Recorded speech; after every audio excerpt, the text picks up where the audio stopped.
श्री श्याम दोस्तों, आज हम आपको एक ऐसे भगत की कथा सुनाने जा रहे हैं जो ठाकुर जी का भगत भी है लेकिन कंजूस भी बहुत है। हम आपको उसकी रहस्यमयी हस्ती की एक कथा सुनाने जा रहे हैं जिसमें भगत पूजा भी करता है, ठाकुर जी को भोग भी लगाता है, लेकिन हिसाब किताब भी पूरा रखता है। और अंत में ठाकुर जी उनको सिखाते हैं भगवान की भक्ति निस्वार्थ होकर करनी होती है, ना कि हिसाब किताब के साथ। तो आइए हम इस कथा को शुरू करते हैं। राजस्थान में एक छोटा सा गांव था जिसमें चेतराम नाम का एक ब्राह्मण रहता था।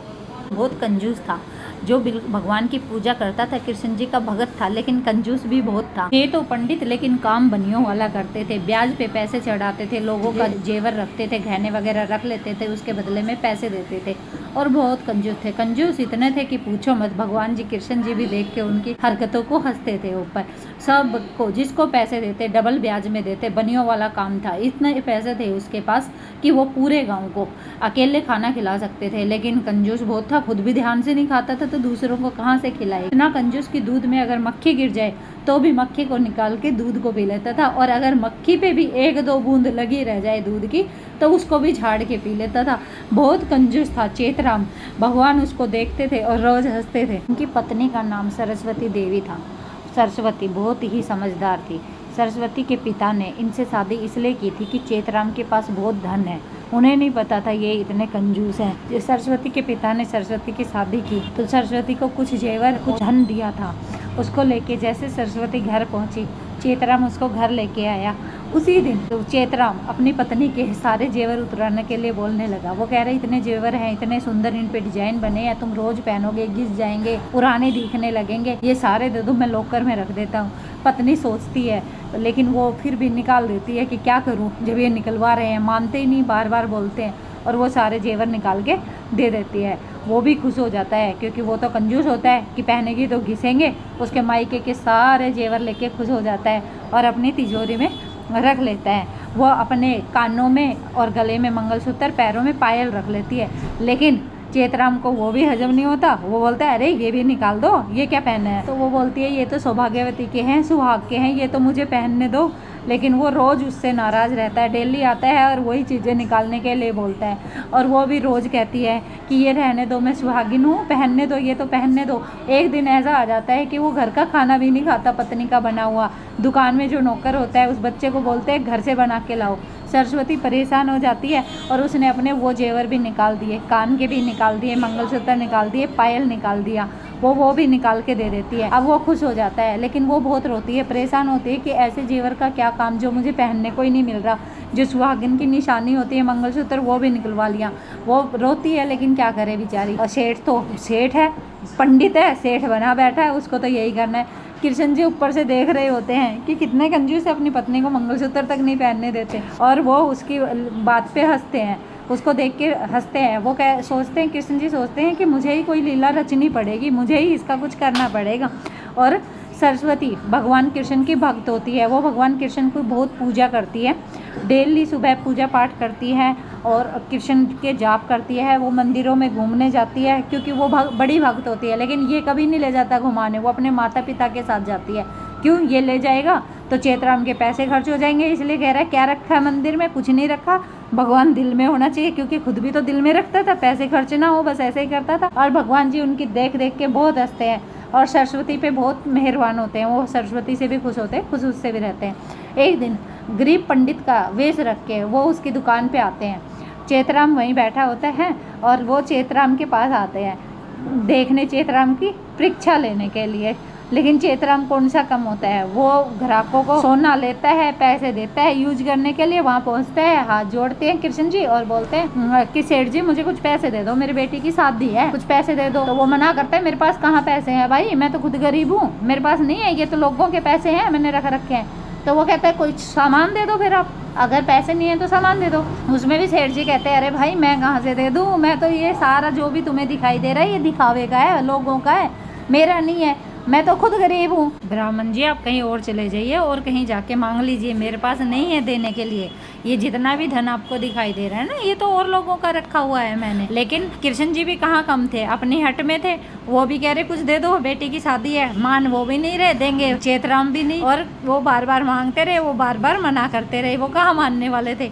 चेतराम इतना कंजूस, लास्ट में कहता देखो मेरे कपड़े फटे हैं, मेरा कुर्ता फटा है, मेरे पे पैसे हो तो मैं अपने ना बनवा लूँ, तो मैं कहाँ से दे दूँ। फिर भी वो नहीं मानते, तो कहते एक काम करो, फिर कुछ लेके आ जाओ, मैं उसके बदले में मैं तुम्हें पैसे दे दूंगा, कुछ गहने वगैरह लेके आ जाओ। भगवान कृष्ण कहते हैं अच्छा कुछ लेके आऊंगा तो पैसे दे दो। कृष्ण भगवान वहीं बैठ जाते हैं और हट में आ जाते हैं कि नहीं, मुझे तो कुछ तो देना ही पड़ेगा, कुछ दोगे तभी मैं यहाँ से जाऊंगा, नहीं तो मैं यहीं बैठा रहूंगा। अब चेतराम को थोड़ा गुस्सा आता है और गुस्से में बोलते हैं कि फिर आप कुछ लेके आओगे मैं तभी पैसे दूंगा, नहीं तो मैं नहीं दूंगा। कृष्ण जी कहते हैं आप मुझे काम के लिए रख लो, मैं हमारी दुकान में काम कर दूंगा, मेरे पास कुछ देने के लिए तो नहीं है, लेकिन मैं यहाँ काम कर दूंगा, उसके बदले में आप पैसे दे देना। और वो कहते हैं दुकान पे मेरे पास नौकर चाकर हैं, काम करने की ज़रूरत नहीं, आपको कुछ लेके ही आना पड़ेगा जिससे मैं आपको कुछ दे पाऊंगा। और कृष्ण जी सोचते हैं चलो ठीक है मैं लेके आता हूँ, लाऊंगा तो दोगे ना। बोला हाँ हाँ दे देंगे।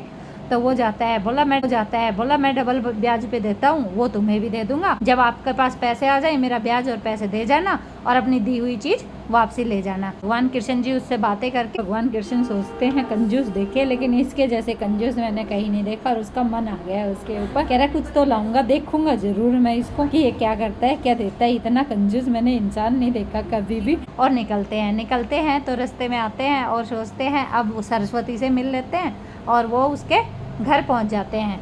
भगवान कृष्ण जैसे ही सरस्वती को देखते हैं रोने लग जाते हैं। वो पूछती है ब्राह्मण आप रो क्यों रहे हो, दिक्कत क्या है, आप वो बताओ, आप मुझे अपनी दिक्कत बताओ। वो बोलते हैं कि पहले वर नहीं मिल रहा था, बेटी जवान हो गई है, उसका पहले वर नहीं मिल रहा था, अब वर मिला है तो पैसे नहीं है शादी करने का, और मुझे कुछ दान दे दो जिससे मेरी बेटी की शादी हो जाए। सरस्वती बोलती है कि ब्राह्मण मेरे पास तो कुछ भी नहीं है, मैं क्या दे दूँ, आप होता तो मैं पक्का देती। और सरस्वती का मन घबरा जाता है और वो बहुत परेशान हो जाती है। वो पंडित को, भिखारी को कहती है कि मेरे पास कुछ भी नहीं है, मैं क्या करूं, हर जगह तो ताला लगा है, मेरे पति ने ताले में सब कुछ लॉकर में रखे हैं, मेरे पास कुछ भी नहीं है। पंडित जी अगर कुछ होता तो मैं पक्का देती, मैं भगवान से प्रार्थना करूंगी कि आपकी बेटी की शादी जल्दी हो और अच्छे से हो जाए, सब कुछ ठीक हो जाए। लेकिन ब्राह्मण अपनी हट में रहता है कि मुझे तो कुछ दे दो, कुछ तो मैं लेके ही जाऊंगा, और अगर आपने मुझे कुछ भी नहीं दिया तो मैं जहर खा के यहीं मर जाऊंगा, मैं यहीं रहूंगा, मैं नहीं जाऊंगा, मैं कैसे अपनी बेटी की शादी करूंगी। सरस्वती इतने में सोचती है, उसको ध्यान आती है कि नाक में मेरे नथ बची है, आप ये ले जाइए और इसे बेच के शादी तो नहीं हो पाएगी लेकिन कुछ आएगा जिससे आप अपनी बेटी के लिए खरीद लेना, और मेरे पास कुछ नहीं है। वो भगवान जी को वो नथ दे देती है और भगवान श्री कृष्ण भी नथ ले लेते हैं और वो खुश हो जाते हैं और उसको आशीर्वाद देके वहां से निकलने लगते हैं। भगवान श्री कृष्ण वहां देखते हैं कि सरस्वती कितने दानी है, कितनी शांत है, कितनी अच्छी है, और वहां सेठ जी कितने कंजूस है, और वो नथ लेके निकल जाते हैं। सेठ जी की दुकान पे पहुंचते हैं, वहां वो नथ देते हैं और बोलते हैं ये लो सेठ जी, और इसके बदले में मुझे पैसे दे दो। वो सेठ जी वो नथ देखते हैं और पहचान जाते हैं कि ये तो सरस्वती की नथ है, ये इसे कहाँ से मिली। और वो फिर उससे पूछते हैं कि ब्राह्मण आप ये नथ कहाँ से लाए हो, ये कहाँ से मिली आपको। वो कहते हैं तुम्हें बस पैसे देना है, तुमने ही तो कहा था कुछ चीज़ ले आओ जिसके बदले में मैं तुम्हें पैसे दे दूंगा, अब मैं ले आया, अब मुझे पैसे दो। ये मुझे नहीं पता मैं कहाँ से लाया हूँ और ना मैं बताऊँगा, अब आपका काम पैसा देना है, आपने कहा था ले आओ और पैसे दूंगा, मैं ले आया, अब पैसे दो। अब सेठ सोचता है ये है तो सरस्वती की, लेकिन ये कहाँ से लाया, और सेठ उस नथ को रख लेते हैं और उसे पैसे दे देते हैं।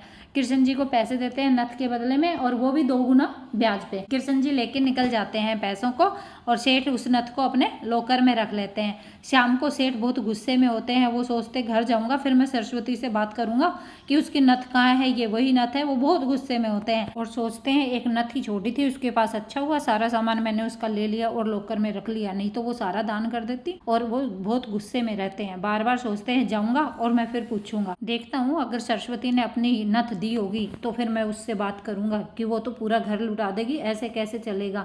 तभी नौकर उसका गुस्सा देख लेता है और वो भागा जाता है सरस्वती के पास, क्योंकि सरस्वती उसकी बहुत मदद करती है पहले। और वो बोलता है मालकिन आपकी नथ कहाँ है, आपने किसे दी है। तो वो बताती है मैंने एक पंडित को दे दी है, उसकी बेटी की शादी थी, गरीब था, रो रहा था, तो मैंने वो दे दी। तो वो कह रहा है कि वो नथ लेके वो सेठ जी की दुकान पे चले गए पैसे लेने के लिए, और सेठ जी बहुत गुस्से में है, बहुत क्रोध में है, वो आपसे लड़ने आने वाले हैं। और सरस्वती उससे बहुत डरती है, उसके क्रोध से बहुत डरती है। सरस्वती रोने लगती है और सहम जाती है।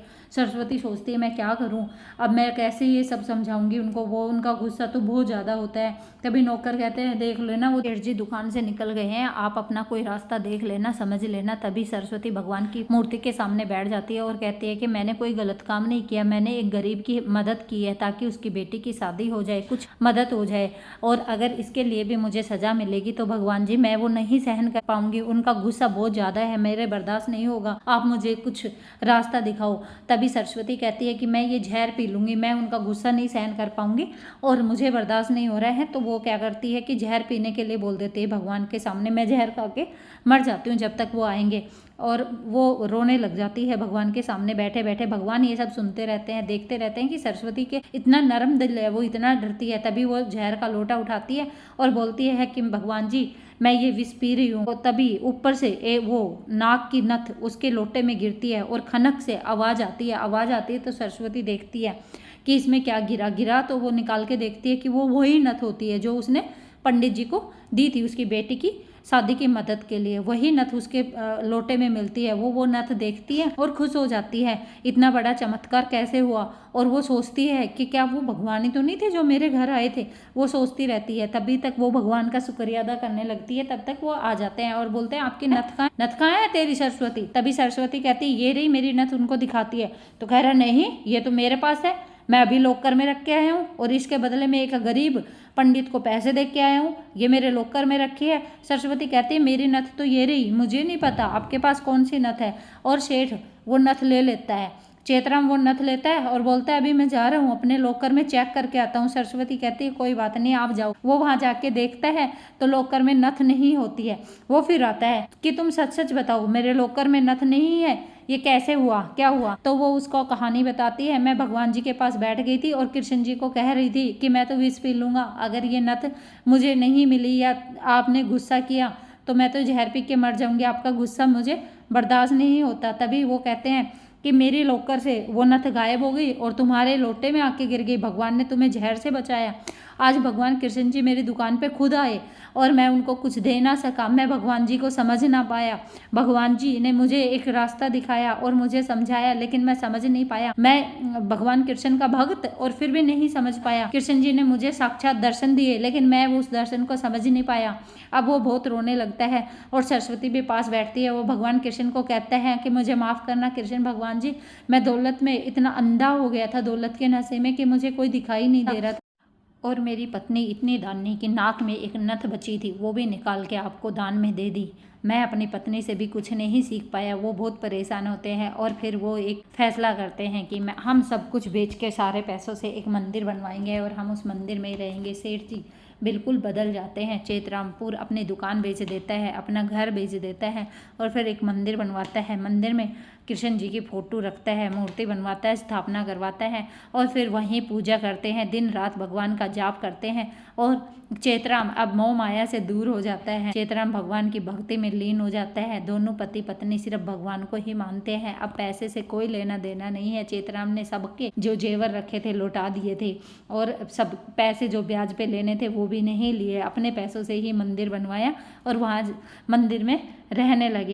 और अब वो भगवान की भक्ति में इतने लीन है और सबको बताते हैं मोह माया से दूर रहो, मोह माया में कुछ नहीं रखा, भगवान की भक्ति करो। अब वो सबको यही बताते रहते हैं। तो जैसे चेतराम भगवान के दर्शन पाकर भी नहीं पा पाया, ऐसे ही हम सबके लिए भी ये एक घटना कभी भी घट सकती है। तो ध्यान रखें, कभी भी भिखारी के रूप में किसी भी रूप में भगवान आ सकते हैं।